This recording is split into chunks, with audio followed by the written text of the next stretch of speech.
masters. The same friend who got his degree from his. Wow. This is a guy I've known for 20 years. Easily. Oh my gosh. All right, well, no comment. So what did you say to him? What do I say to him?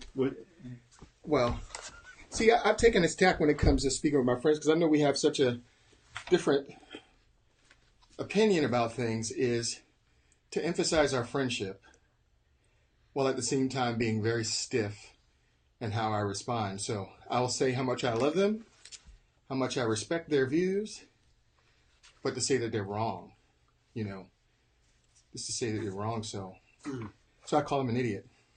Oh, there you go.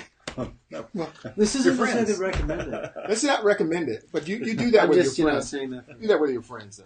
Yeah. But he was a friend. Hey, Jeremiah, if you happen to be listening, I have your syllabi that you printed out to review. Oh, I picked them up. Oops. Oh, like, why did those ever print out? There you go. Yeah. Oh my gosh! 2 weeks in a row to have Ward here. Man. Talked bad about you all summer, and now you're here, and we can't say anything bad about you. But guess what? We can say bad about Corey. Yeah. Oh, yeah, Corey, absolutely. Oh man, it's so fun to watch him back here. You see, he came in today with his jacket on and nice shirt. We lost all the weight now. He's all trim. All trim, He's yeah. trying to look all. He can lose as much weight as he wants to, but he's still ugly. I haven't. Oh man, it gets so. This is personal. It was not personal. They've been doing this. People don't know. Leroy and Corey have been doing their THM studies together for a year. 2 years now. 2 years together. Oh well, yeah, year and a half. Yeah, so like and every I Thursday for hours, summer. and apparently. It's just like this the entire time. He calls friends idiots and ugly. So yeah. You know you're loved by Leroy if he's offending you. Yeah. So. Yes. And that's actually true. I'm not sure Leroy likes me anymore because he's never said anything mean to me. This you grade my papers. That's true. So that's an excellent point. Exactly. No, but it's kind of funny if you can't really jab your friends, then who can you really jab? Yeah. You know what I'm saying? If you can't do it to your wife. Well, you can't do it if you want to your enemies. Well, you can jab your enemies. Yeah, well, because they might bring a gun to the knife fight. Right. Well, no. Be careful. I always bring howitzers. That's it. You probably do. I'm always bringing howitzers. I've seen your conversations on Facebook. I don't drop dimes. I drop manhole covers. Mm. No, but with my friends, it's I had a friend yesterday, and I had to emphasize, I'm still the same guy. We used to drive around when we were teenagers. I just think a little bit differently today, and that means that we're just going to have, more rigorous and more robust, conversations. But it doesn't mean that it diminishes your friendships, because friends, in order to be friends, you have to be able to disagree and still remain friends. Or are you really friends? You know what I mean? So that's how I see it. Mm. There you go. That's right. Because if you can't disagree, are you really? And if your friendship breaks up, it's okay. Really just believe something. Even if it costs you everything, it doesn't matter. Just do it. I was thinking there needs to be a meme with like a marriage, like a man and a woman being married and saying, "I believe this." Is that okay? Is that okay? I believe in this and this alone. Is that okay? Right. I believe in, a lot of things. Is that okay? And the answer, according to Nike, is just do it. Just do it. Yeah, that racism stuff, just do it. Yeah. Right? This is insane. Yeah. It must That's an irony of the Nike thing. I wasn't going to say anything about that because I don't really care. But, because they hired Kaepernick to be their their spokesperson. Not someone who's actually sacrificed something. That's actually the irony of it. I looked at the caption of it. Sometimes... you have to sacrifice everything for something you believe in, or stand up for what you believe, and you have to sacrifice everything. I'm thinking, so he basically was on the tail end after one really good year, maybe 2 seasons as a quarterback in the NFL. He was already at the tail end of his career because he was stinking up the place. Right. He might have been signed somewhere. He couldn't beat out Blaine Gabbert. He was going to be a backup for the 49ers. Backup to a he backup. He might have been taken on somewhere else and ended up being a backup there too. 2 teams wanted to sign him. The Broncos and the Seahawks wanted to sign him to a backup, but he wanted to compete. To be a backup. For the top job. Basically he was at the end of his career, would have been making nothing, and even if he would made somewhere, he'd get hit in the head just to make a career of it. So now he gets to make no hits to the head and still make millions by repping for Nike. Mm-hmm. as a mediocre quarterback who was a backup at best in the NFL. Faux hero. What's really interesting is... I was like, yeah. So what did he give up? He gave up getting hit in the head or sitting on a bench to make millions somewhere else. Yeah. Who the sacrifices he's made. Yeah. I'm willing to make those kind of sacrifices. Mm-hmm. Yeah, who is it? Tillman? He's the one who made a sacrifice. Mm-hmm. Yeah. That's a guy that you should... Well, tell people who. If you're going to bring up the guy's name, you got to tell people. Tillman, yeah, he was... Pat Tillman. Did he play for the Broncos? Who did he play Played for the St. Louis Arizona Cardinals. Arizona Cardinals? With the Football University player? of Arizona. After 9/11, right? Mm-hmm. Yeah, He after said 9/11. he had a contract. He's like, I'm done. I'm going to go into the military, serve our country. Went over to Afghanistan. Became a Ranger. Became a Army Ranger. Ranger. Right? Army Ranger. Talk about a guy, high-performing guys that makes the NFL, which, 0.5% of the people who play football ever make it into or something. Sure. High-performing guy, starter. Right. One of the top guy, Pro Bowl type guy. Yeah. Then he ends up becoming an Army Ranger, elite special forces kind of guy. Killed. Friendly fire. Friendly fire. Yeah, friendly Died in fire. friendly fire. But he gave it all up. That's a sacrifice. Yeah, that's a sacrifice. Yeah. That's a he should be just like a posthumous spokesman for Nike. His wife didn't want his name involved in the whole deal. Which is why. So. But, No, that's fine. But he could be what about Tubman? They could have used Tubman. That gal from Harriet Tubman. Yeah. Oh yeah. Could have used Tubman. Underground Railroad. Right. Yeah. Yeah. Absolutely. I don't know. But okay, is that diminishing the Underground, like putting Harriet Tubman in sneakers? I don't. I'm not sure. That would be bad. I'm not sure that's good imagery. That's what I was going for. Yeah, I know, but that was. I believe. I want to be right, but I think it was. Just got the black and white picture in my head of Yeah. the swoosh of us. That's not a good promotional. That is not what I was going for. But there's a lot of people you could have used except Kaepernick. I mean, just about anybody. Yeah, you could have used a ton of people. Police officers. Right, absolutely. Yeah. It's yeah. Anyhow. Yeah, I hear Jenner is going to be the next spokesman. Track athlete. Sacrificed everything. He hasn't sacrificed everything. He hasn't had the surgery. He hasn't sacrificed everything. He hasn't sacrificed anything yet. Yeah. Well, until you start sacrificing. That's when. Yeah, we know you're in the game when you sacrifice everything. Clearly, bringing Ward Crocker has degenerated this. Yes. Well, hey, I was talking about the one. You're the one who put Harry Tubman in sneakers. Hey, no, wait, hold on. Yeah, but hold on. You took it downhill there. What's really interesting is Nike is a company who employs sweatshops all over the world. Young people, kids working to make Nike sneakers, and they lecture us on our social responsibilities. Insanity. It's insane. It's insane. That's what you need to do is put up the slogan. Somebody did. Like, without Kaepernick's face, put the sweatshop kids behind it. Sacrifice everything. They did. Yeah. Somebody did. Yeah. Oh, that came up right away. Right so I wasn't sure if it was true or not. No, it's true. Absolutely true. So. Absolutely true. So they get no shoes made at that price. Anyway. Yeah. Because you can't pay $200 for a pair of shoes. Yeah. Ugh. Yeah. Anyway, tell us an article because I'm going to go into the Nike because I see you prepared yourself. First time in like 2 months. You've been gone. You never see. He's intimidated because you came back. He's like, I don't want Ward to think. Listen, I don't want Ward Crocker to think I'm a slacker here. Let me tell so you now he starts preparing. I'm not Like worried about class. Ward. Everything changed. It's like class. What, you don't have it? Nice try. Nice try. Yeah. No, he's got his final grades for you. I have to take one more class. You do. What I meant was... take one more class. No, it's 2. What are you talking about? 701, 702. What is 701 and 702? New Testament exegesis is that's one class, right? This semester, and then one class next semester. Oh. Why, hi, Ward. How are you? Yeah, there we go. You see how that works? Hello, Dr. Crocker. It's good to be Hello, empowered. Dr. Crocker. It's good to be empowered. Like Fear, like that book about Trump today. Whatever it takes. So, what did Donald Trump and Ward Crocker have in common? They both rule with fear. What did they call it? They both run a clown atmosphere or something like that. Whatever.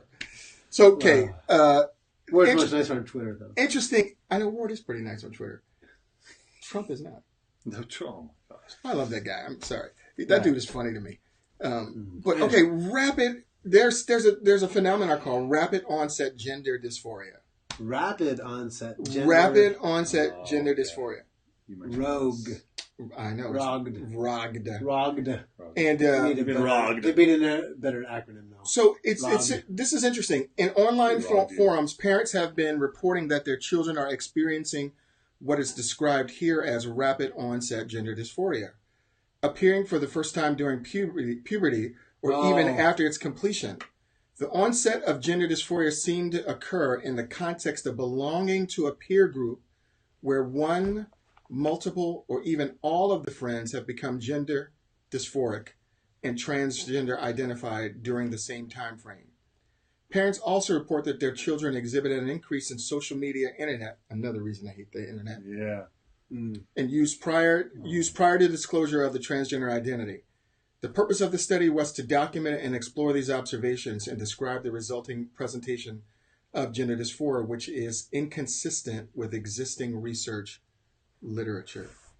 So this is that study that was done by the Professor Brown University. Right. I have a little thing here. okay, so what do you have on it? Go ahead. No, just that I didn't even know if I'd bring up the story today. I just happened that the Brown University, basically that professor released the study. Professor Dr. Littman.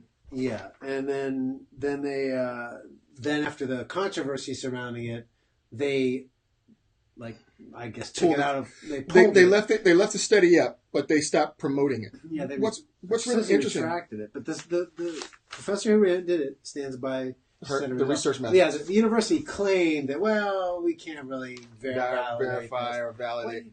Okay, first of all, what can you validate in most psychological studies? The problem with a lot of these studies is that the results are not reproducible in other studies. Right. If you actually want to look at that problem, there's studies been done about those studies that a high percentage of what passes in behavioral sciences as academic research is unverifiable. Right. And it's just not repeatable. What's fascinating? If that were the standard, then they pull more than that study. Right. And what's really fascinating is the kids who experience this rapid onset gender dysphoria is largely women, aged at the mean age of around 16 to 17 years old. 41% of these, as they call them, adolescent young adults, had expressed a non-heterosexual sexual orientation before identifying as transgender. 62.5% of those same adults had been diagnosed with at least one mental health disorder or neurodevelopment disability prior to the onset of gender dysphoria. 36.8% of the friendship groups described, the majority of the members became identified with transgender identified.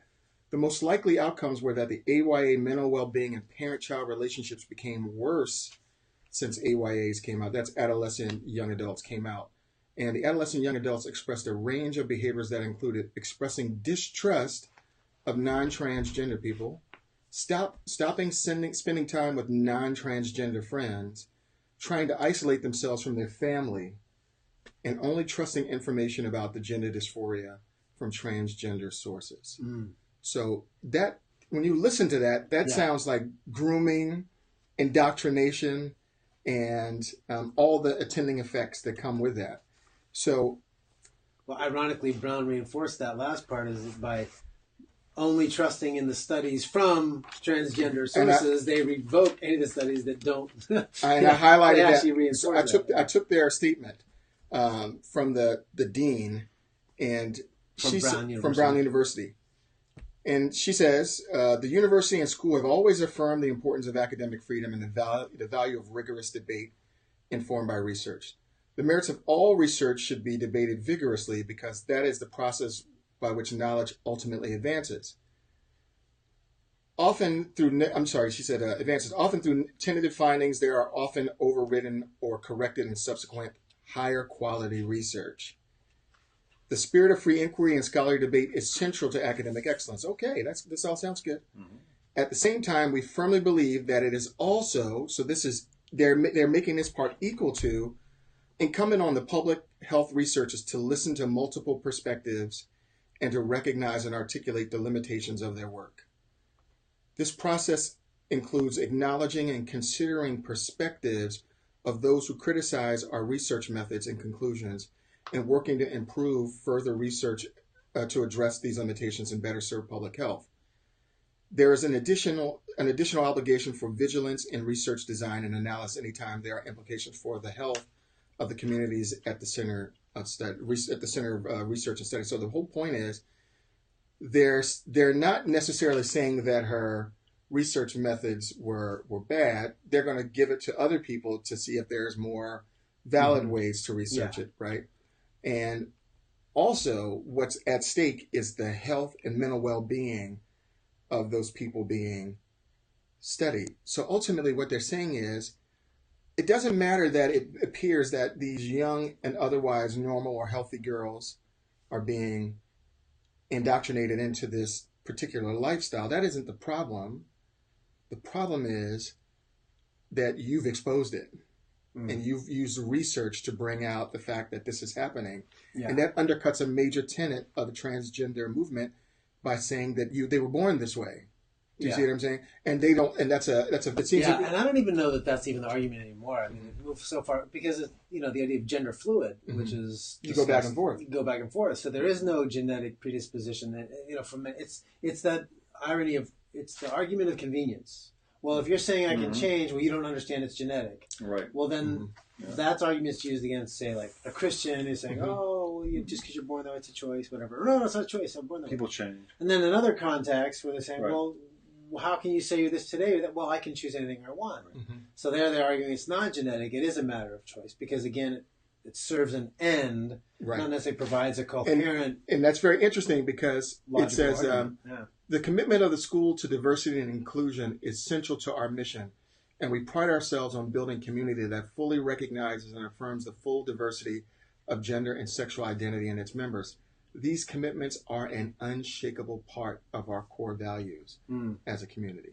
In other words, even if evidence came to undermine or undercut these values, we're going to stick to it. Don't worry, we're going to stick to evidence. Won't change anything. We believe. Exactly. Yes. And this is, heaven forbid, we be changed by evidence. This is amazing, and the study isn't the most interesting thing to me.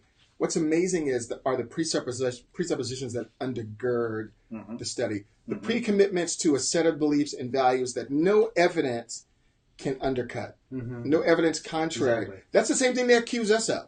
They accuse us of not being being Christians, us being Christians, of not being willing to let evidence undercut.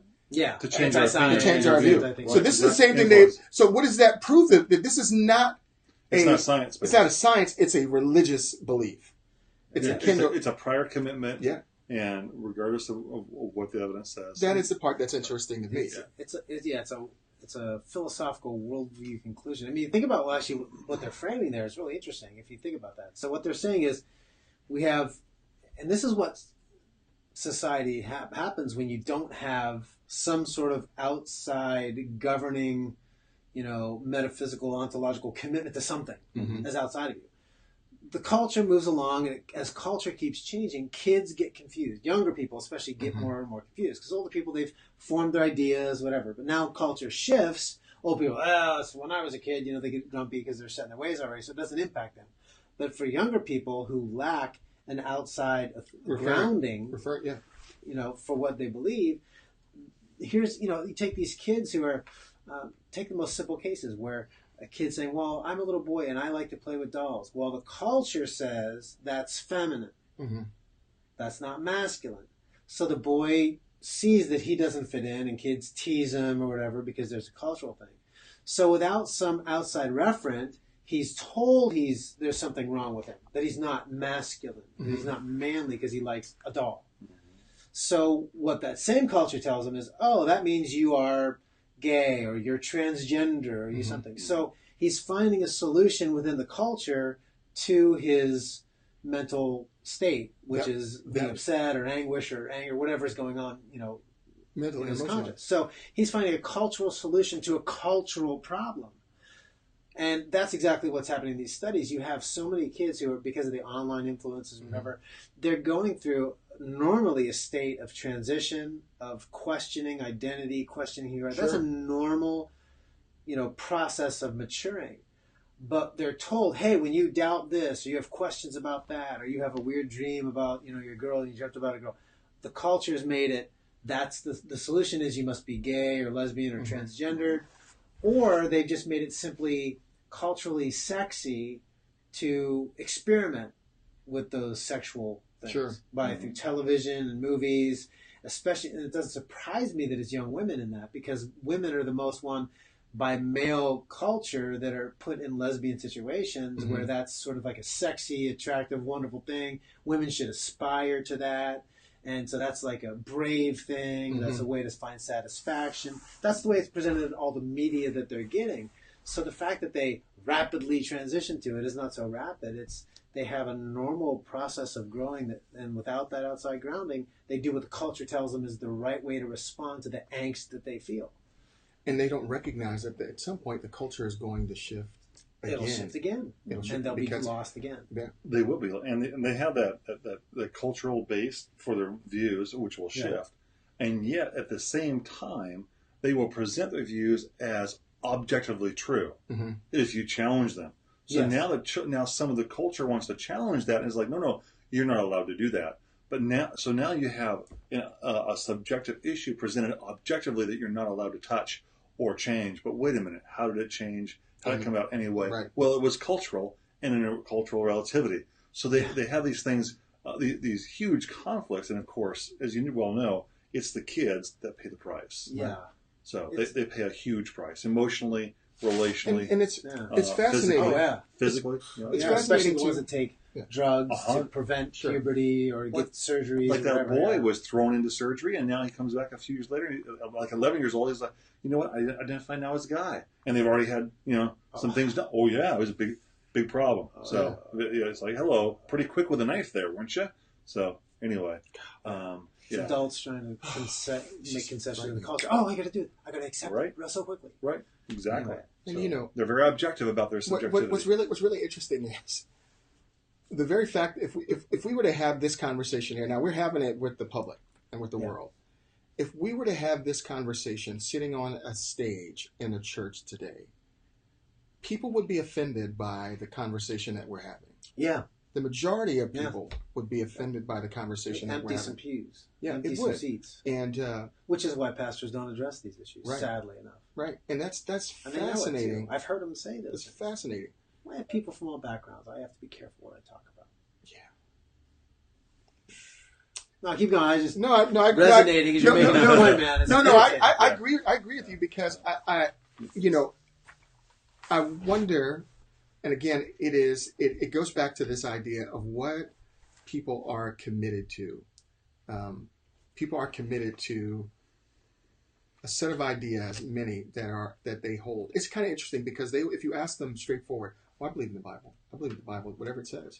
I believe in the God of the Bible. I believe in all these sorts of things. But then when you ask them how that belief works itself out in the way they view the issues in the culture, well, they discard those beliefs and they discard the veneer and show you what they really believe. I should say, which is just fascinating. Anyhow, you were talking about the cultural influence, so and especially the impact on teen girls in that study. So you guys have know Vogue magazine, right? They have Teen Vogue. Yes. So here's an article. Actually, what's the name of the? This is from Teen Vogue, and the title of this article. What's the name of the girl who wrote it? Danielle Corcione. C-O-R-C-I-O-N-E. That's not her. Danielle Corcione. This is how to use gender-neutral words. And so here's the premise of the article. Oh, this is a different article. This is an article on how to use gender-neutral words. I think there's a different article I was thinking about from Vogue. It just came out. Yeah, this is Teen Vogue. Okay. This is targeting Teen Vogue. this is targeting teenagers, which is probably girls who are reading these magazines. Right. Well, yeah. So it begins this. Don't be judgmental. Maybe. Yeah, exactly. Well, that's what she probably does. Gender-inclusive language isn't typically something you learn in school. It actually is. But its use is incredibly important to make easier for non-binary peers. This is the article I read. There are ways to practice gender-inclusive language beyond just respecting gender-neutral pronouns. For instance, replacing ladies and gentlemen with everybody helps include people who do not identify as ladies or gentlemen, which, by the way, is proof that people in the South are far more inclusive. Y'all. So that's just, they've always been more inclusive There you go. in the South. Using gendered terms such as ladies and gentlemen is highly presumptuous, especially in today's society, in which many persons are aware that they don't identify as male or female, and therefore are uncomfortable with the type of language. So then she gives up these 4 basic principles to follow for teens in respecting this. The first one, refrain from defaulting to man descriptions such as like postman. So they give all these, ideas about different words they could use. So use folks or everybody instead of ladies and gentlemen. Humankind instead of mankind. People instead of... Well, human is man in it. I know, the word man's right in the middle. She got the... She missed that one. Humankind. Yeah. Just, Right. kind. I don't know. It's just people instead of men or men. Members of Congress instead of congressmen. Council person. Okay, I was a first year student as opposed to freshman. I can't use freshman. No, okay, right. Yeah. Server. Machine made, synthetic or artificial instead of man made. Parent or pibbling instead of mother and father. So you'll start to see. Now this one, actually, I want to point out because that one's kind of this is the idea of pibbling. I don't know why it's like pibbling. Why sibling? Like a sibling? Sibling, I guess. So pibbling for parent. But sibling is could be either. That's why. So instead of calling you dad, no. Somebody would say, the term sibling. your kid would say, "Dad is my pibbling." That's my pibbling instead of father. Yeah, whatever. Parent. Okay. So it'd be that way you can say. I thought you meant calling your sibling. No. Oh, okay. You're calling a parent instead of mom or dad. Right. You're saying, Ward Crocker. He's my pibbling. He's my pibbling. Instead of father. Instead of little boy calling you dad, he's going to call you pibbling. You're my pibbling. Yeah, he's my pibbling. My parent. So this is madness. Child instead of son or daughter, or kiddo instead of boy or girl, sibling instead of brother and sister, nibbling instead of niece or nephew, partner, significant other instead of spouse. This one is funny because that's in everything. So as you guys know, sadly, my wife and her mom are addicted to like the Bachelorette. They watch it. It's full on entertainment though, to be honest, to laugh at people. Right. Recognizing how good your life actually is with these people. And being beautiful does not make your life good.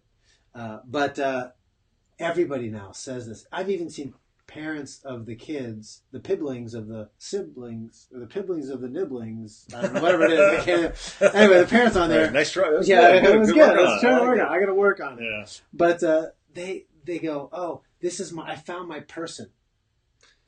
Oh, okay. They don't say I found my husband or I found the person who will be my husband. They don't say I found my husband or I found my wife. They say I found my person. I'm so glad I found my person. Think about that terminology of setting in. So, flight attendant, salesperson, all these things. Server instead of firefighter instead of fireman, those sort of things. So that was the first one in the language. And you guys have seen that in so many places, right? Yeah. And you're going to see that more and more. No, I'm not. We're going to see it, not maybe agree with that. I'm not going to. Unless you're Jordan Peterson. Yeah. They say I'm not going to use your pronouns. They say just because a non-binary person isn't present doesn't make it okay to use binary language. Oh, so, Ward, if I call you a man sitting here, that's not okay. Even if you're okay with it, it's not okay. It's not okay. What's fascinating? See, that's what you went back to said earlier. Just because it's the subjective is somebody feels a way. Now everybody can't use that even amongst themselves. Right. So even talking to my wife, I shouldn't call her my wife. I should call her my person. Yeah. That's what they're telling me. What's fascinating? Isn't slave neutral too? Yeah. What's fascinating again about this study is... I was just curious, just asking.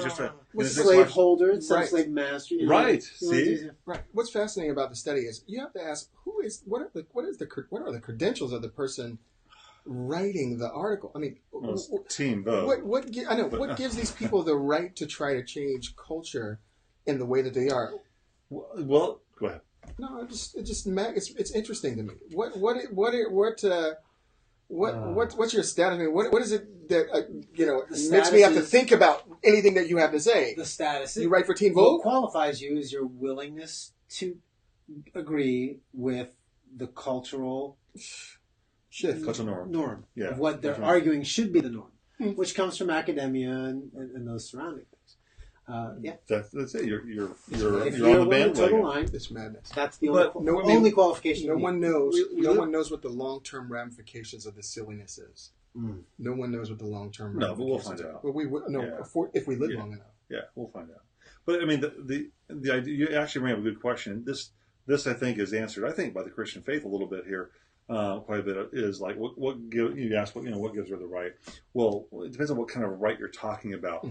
She's given the opportunity, which I fully agree with. She can say whatever she wants to be able to do that, and that's the thing about society and the influences and directions it's going.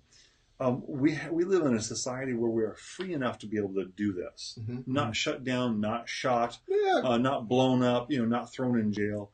We Currently, for the most part, well, she wouldn't be, but other Christians might be. But we have a lot of freedom for that. It's a privilege, and the downside of that privilege is this: you have to deal with foolishness. It's just everyone has that. It's an equal right, and that's how keeping it equal means. Well, they get it too. Therein lies the irony for next point. Next point: hold those around you accountable. Right. Don't be afraid to correct those around you, such as your classmates or even teachers, about using exclusive gendered language. But do understand, not everyone receives criticism in the same way. Do you think like the people? Yeah, right. Oh, the irony of that sentence is a social justice warrior. Yes. Right? That's what she's promoting, a social justice warrior based on their moral relativity that has become the new absolute. She says, some people will be uncomfortable with being very direct, like, excuse me. But when you use ladies to describe our friend group, it leaves out those who are uncomfortable with being gendered as female. That's how she... How would you reply to that? Okay, so we're having a conversation and she says this to you. How would you... How would I say it nicely? How would you address How would her? you respond? Like if somebody, so Right. we're talking. No. Or like say you're a waiter. Wait, this is a good question. And you go No. I'm a server. Thank you. You're a server. No, Yeah. it's a good situation. You know what I would say? Yeah. America, fortunately, we live in the greatest country in the world. You might be not like that, but we live in the greatest country in the world where people get to say and think how they want to. And you're free to have the views that you hold and hold them with all the passion that you want to, and I'm free to have the views that I hold and hold them all the passion that I want to. And since I hold my views passionately, I like to use binary terms, male and female. That's how I'm going to relate here. So you're just going to offend people and you don't care. Well, that's America. Pretty unloving of one of the great things about America is that, Christian. watch this. One of the great things about America is that we get to offend each other, and that's a public square. Right. You're not free from offense. But you're a Christian, so that your Christian faith is freedom of offense then too. Well, to an extent, I don't want to be overly offensive to people. I don't want to disrespect people, but the same Christian faith that you're inviting me to expound on really gives us an idea of what God, the being who's out there and is in here and is in charge of everything. He gives us an idea of how He created people, male. In the beginning, He created a male and female, and what you're inviting me to do is to disregard, his intention and His design and His creation. I'm sorry, I'm not going to do that. That's good. You put it on the worldview issue versus just the emotions. I think I like the way you started with that. It would have been my first thought, but I actually like that. I think that's good. I think that's a good inroad to that. And I might actually close it off, like if it was hey, we're gonna have the right to do this, America, all the blah blah blah, good stuff he said, and then sort of say. But I understand that, there's potential for disagreement in that. And if you'd like to have a conversation about that, I'm willing to have a conversation with you. No, that's even better. Like just as a closing sort of thought to that. That's even better because you're not inviting that. You're inviting that person for more dialogue. Yeah, if that's what they want to have, we can have. Because here's the thing. I mean, here's where I'd want to ultimately, I think, because I mean, to engage somebody in an apologetic manner like that, to try to persuade them, you've got to begin. Schaefer, as you know, like sure. Kind of begin on their common ground, so to speak, even though you may not agree with where they're at. Mm-hmm. So I would say, because if they said it like that, well, does that make some people be uncomfortable? They said, well, what if it makes me uncomfortable to use non-binary language? What if I'm not comfortable with that? Do my feelings matter? Like to somehow get to that point of the conversation where they can maybe start to see that, gosh, maybe my feelings aren't the best way to determine that's a good point. What truth is. But you got to invite them in a conversation with that. You're not going to get there. Not if you're just trying to win. Yeah, exactly. Right. You're not going to win it as an argument. That's not. One of the things you mentioned, Schaefer. I was thumbing through his book, How Then Shall We Live, and in the appendix, he makes the best point. He says, the culture in the world is changing all the time, and he says that also means that people who believe in God, Christians who hold that there is a God who is there, are always going to be on the outskirts of that shifting culture, and even find that shifting culture is hostile to them, because there's two competing sets of authority here. And what he bids us to do is to stand on the one and, obviously not be offensive, but to recognize that we're going to be offending people, and people are going to be offended by us. Mm-hmm. If we stand on the authority of the one versus, that's true. Not asserting any kind of authority, because they do want to reject that authority. Yeah. They want their own authority, right, to justify or vindicate how they feel. But one of the things I appreciate about this article and what she's saying there, though, I don't agree, of course, with the substance of it, is that she's trying to, hopefully, it looks like she's trying to go about it in a way that is at least kind. Yeah, she's not saying ridicule people. No, she's at least not saying attack those people or publicly shame them. She's trying to get people to step up and say more, but that becomes an opportunity for discussion, is what it is. Remember those signs that went around, that we had the billboards from atheists, the reason for the season, is a lie or whatever, and God doesn't exist. There was a lot of Christians that were up in arms about that. But the fact is, that's an opportunity. You ask people, you said, billboard, what do you think about that billboard? And these things become opportunities. So that's the perk side of it. And I think we as Christians are too busy sometimes we should analyze these things like we're doing, discussing them, but we're too busy being offended or put off or taken aback, as opposed to going, all right, well, here's an opportunity. Let's talk about it. Yeah, I think the biggest challenge to all this is people coming to grips with all this new invented terminology that is just not a part of anybody's vocabulary. So and this point addresses kind of just what you're saying too. So I'll kind of read a little bit of it that I was thinking as I looked here. It says, she says, remember that binary language also harms cisgender and binary transgender people. Your head will sit for about 2 seconds, okay. I don't even know if I can unpack all this. Non-binary people aren't the only ones hurt by binary language. Binary transgender people, or trans people who aren't binary. Binary transgender people. So there are people who identify as, so basically you identify, you're a male, you're biologically male, you identify as a female, so you're still binary because you're transgender. But you haven't transitioned yet. You acknowledge, you basically have these two gender identities. You just switched. Emotionally. So they still are binary in their thinking, but they're transgender. This is, in other words, this has been more. They're transgender in their thinking, but they're binary in their being. But they're binary in how they look at it. And their thinking, that's what I'm saying. And their thinking too, and their thinking as well. So, see, here's one of the biggest conflicts. I don't get it. I'm still kind of like. So here's exactly the conflict. So what you have is people that say they're gender fluid. They're not male or female. They're somewhere on a spectrum between those, and they reject the idea of male female completely. There's infinite number of genders, or sexual identities. Like ice cream. That is in direct conflict to the terminology of transgender, because transgender is recognized as a binary choice. It's still two, even though you switch. It's a switch between two. So you're still choosing one of two options. You're not becoming an animal. So the non-binary terminology. You're also not becoming a gender. Yeah, you're just two genders. Yeah. So anyway, the real deal is to become a gender. For some, that's what I'm saying. The deal here is to respect wherever you're at emotionally. This is why it is, because, and I've wondered about this. In this article, at least this is the first article I've really read, at least at a popular level, that's trying to address what really is a conflict. It's a logical conflict. If binary is wrong, that leaves you with the other thing. But you can't be transgender because that's binary. It's still binary. Mm-hmm. So you can't have transgender terminology if you're rejecting binary terminology. That's just insane. So she's saying that basically, hey, that's okay because there are those people. She's just saying they exist. Right. She's not attempting to to define them, to reconcile the logical incoherence of it. She's just saying, well, they exist, and that's who they are, so we just accept it. But then she goes on to say, by the gender binary, so these people who aren't binary or cisgender people are also affected and often harmed by the gender binary and how ingrained it can be in our language. For instance, many women prefer not to be lumped into a group of ladies, quote unquote, because of society's expectations of how a lady should act.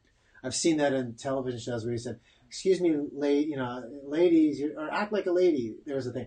These police officers, matter of fact, there was a YouTube thing. All people are upset because the guy's arresting her, and on his body cam, he says, "Hey, act like a lady." And she's like, "Lady, what are you?" She's all offended that he would dare to call her a lady. And people are offended for her now because that was an offensive term to call her a lady, right, in their mind.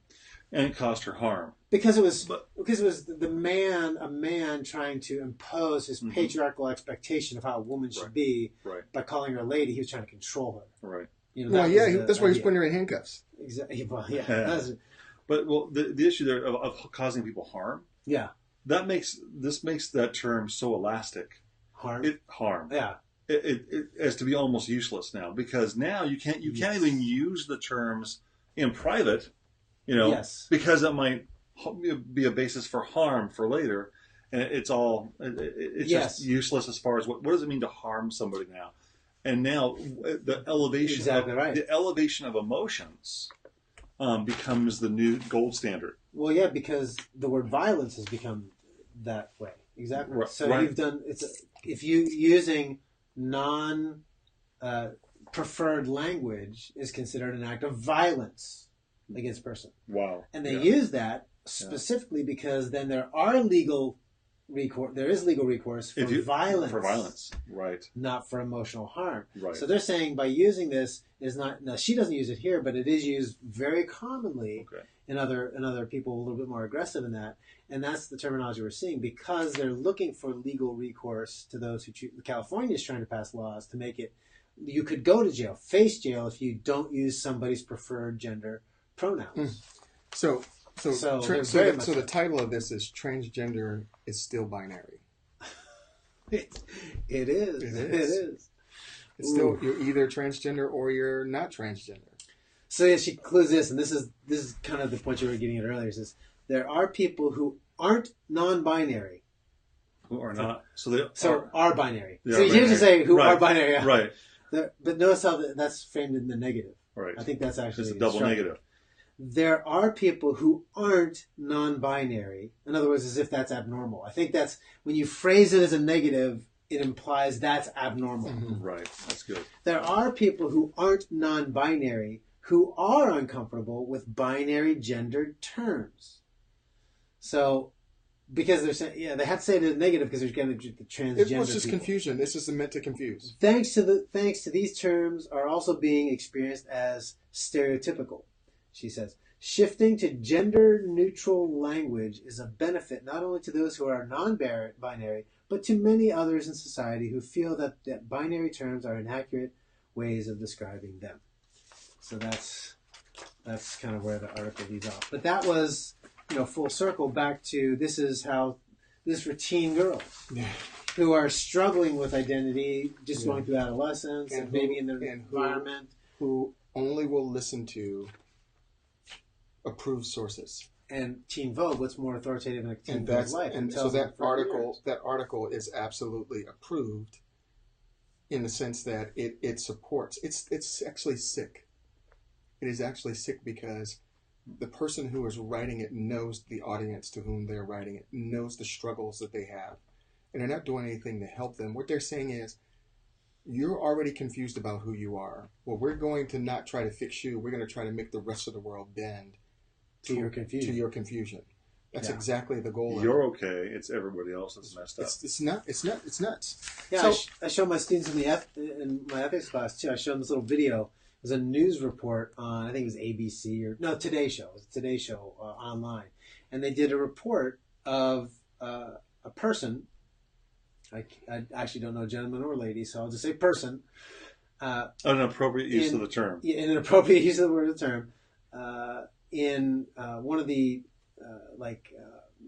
Northern Europe kind of countries. Okay. You know, Scandinavia. Sweden, one of the Scandinavian countries there somewhere. I can't even remember where. But this person self-identifies as Filipino.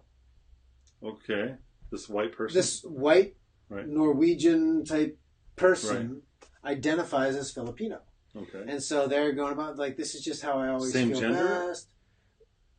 I don't know which gender. Oh, okay, that's true. Filipino. Right, I'm not that's sure. true. Fair enough. I don't know. Okay. It wasn't part of the story, Yeah. but I mean, if he wanted to be a she Filipino, I guess that would be fine, or binary or non-binary, I don't know, or transgendered Filipino, I don't know.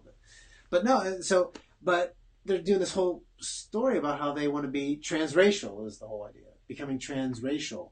And so, and how that's important. But you have psychologists who argue now that these sort of things you need to reinforce them in people, not correct them, because it does them harm.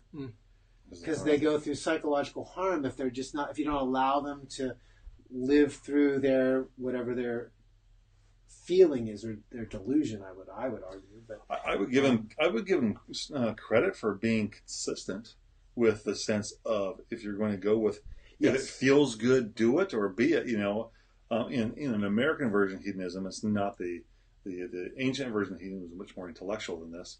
But if you just go by your emotions, they're being consistent, and I respect that.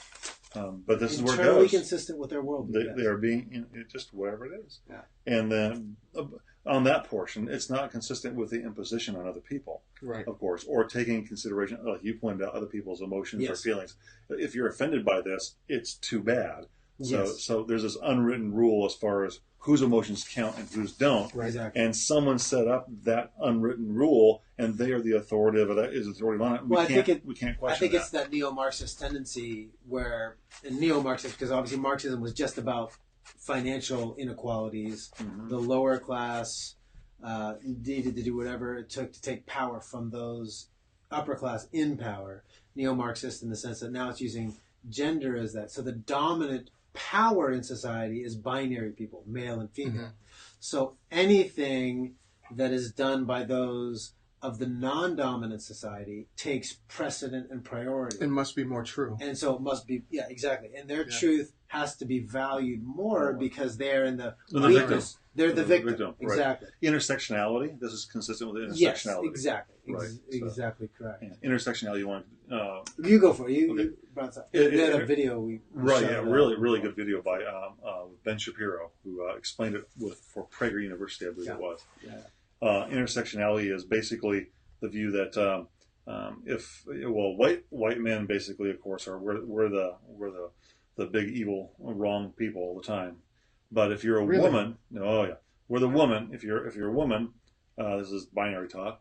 But if you're non-male, but if you're a woman, that's one mark of you're kept down by the white male. But if you're a black woman, you're doubly kept down. So the intersection of how many things that mark against you to keep you down, the higher up your voice goes. And so if you're a homosexual black woman, you go up even more, or a Latino woman. This is why the homosexuals or different people can go alongside Palestinians and different people against Jews who are also. What if I'm a transgender who self-identifies as a man? Well, there you go. But no, let me finish. Let me finish this stuff. But that's why they can be next to people who are Muslims who would go off and kill homosexuals, but they'll ignore that because they are an oppressed group by others. So you link with them and you ignore the fact that they would actually turn around and kill you if they had a heart. Well, this is the same thing. The same kind of thinking is actually permeated even our discussion about immigration in our country. The same rules apply. That's not a controversy. Oh wow, yeah. So we don't like controversy on the show. I'm just saying, the same rules apply because if an immigrant breaks the law, or an illegal immigrant breaks the law in our country, the position they're in a weaker intersectionality. So they get to avoid the consequences of breaking the laws. Which is why I got a story here, like how the mayor what is it? In Portland, we've seen tons of stories like this. The anarchists, the Antifa people, were protesting ICE. Okay, right. So he allowed them to basically destroy the building, do other stuff. He said, "Please, hey, step back," because they're the people who are, basically protesting power. And anytime you're protesting power, it's okay to do violence. The bicycle lock Antifa guy, the professor who got off with misdemeanor charges, even after attacking 7 people and hitting with a bicycle lock, breaking up with one guy's head, required stitches. They dropped all the federal charges and let him plead down to a misdemeanor with 4 days time served. You're on probation. Because, again, I think, up in Northern California where this was put the case, they said, well, this he has a valid protest against power, so it doesn't matter that he attacked people. It's the purpose for which he attacked, which overrides, makes the violence acceptable, which is definitely a Marxist priority. So would Timothy McVeigh be justified in what he did since it was a protest against power? I think if he would have done it today, there would be a much different conversation, except that he was a part of a white had guns and white supremacists. Well, you mean militia. He was part of militia. Yeah. Right. If Timothy McVeigh were a part of Antifa or Black Lives Matter, for that matter, I think there would be a different response to that. There'd be, this was maybe not right, but hey, we gotta understand. We've gotta sympathize. We gotta wrestle with this. In private, I think there'd be a far more agreement. In public, it would be, well, it was bad, but we have to understand. What's interesting is Heather McDonald has a new book that came out on diversity and the fallaciousness of the whole idea of diversity. She was on Tucker Carlson last night, and she was discussing how schools and teachers and professors have been given the benefit of teaching Western society and Western history, and how they're squandering that in this particular generation for some, contrivances. And the result is our community, our country, the bonds that hold us together are weakening. Mm-hmm. It's interesting to me that so many people will protest the symbols of our country and be angry with you for calling them out on it. Mm-hmm. Those are the same people who want to be angry with you for not agreeing with them on policing, and want to be angry with you for not agreeing with them on social issues. And I look at those same people, and my argument to them is the very things that unite us, that say that, hey, we're together in this. We're all together in this. Mm-hmm. It doesn't matter whether you live in Alabama, Appalachia, New York, San Francisco, Oakland, wherever. There's a common thing that binds us together, that says that your problems are not merely yours alone. They're my problems, and I need to do something about it. They want to say that those things are meaningless. They have no value. We've lost commonality. There's no commonality. Any form of commonality. So then the question becomes, why then do I have to care about what's going on in Southwest Philadelphia? Why should I care what's going on in Chicago? Because guess what? You're saying that we're not united in this at all. We're not together in these things at all. So I need to do for me and my family, you do for you and yours. See how that works out. Mm-hmm. That's where we are. That was my argument that I'd written last year, I think, with on my blog about my response to the sort of the NFL protests. And I was like, well, fine, they can protest whatever, but realize what they're doing. We live in a pluralistic society, which is fine. Mm-hmm. We don't all have to be Christian. We don't have the same view. But we live in when you live in a pluralistic society, you need some basis, some grounding that can unify you, mm-hmm. regardless of your radically different viewpoints and all these other things. And in America, that has historically been the idea of the flag. It's mm-hmm. a symbol of that despite mm-hmm. our differences, we can unify. By protesting the flag and saying the flag represents racism and all the terrible things, what they're saying is we no longer have a common foundation. Sure. Nothing so because the flag is a completely secular symbol. And their appeals to our common decency or our unity, their appeals to our unity are lost. Yes. I mean, what are we unified for? Mm-hmm. You kneel at the national anthem and you tell me that I should care about? No, I don't agree with you. I agree with your right to protest. but there are consequences too. There are. The consequences are the thing that brings us together. You guys are saying it doesn't matter to you anymore, and it doesn't matter to me then. See, here as a Christian, this is where we're different too. Is as a Christian, I can still care about that person as a human being because my grounding is not based on the flag. Sure. And this is where Christians need to be careful about our nationalism on that thing too. Right. The flag is an important secular symbol that we need in a pluralistic society to have some grounding of unity that we can say, yes, I'm going to care about you because you're a human, an American, a human. Right.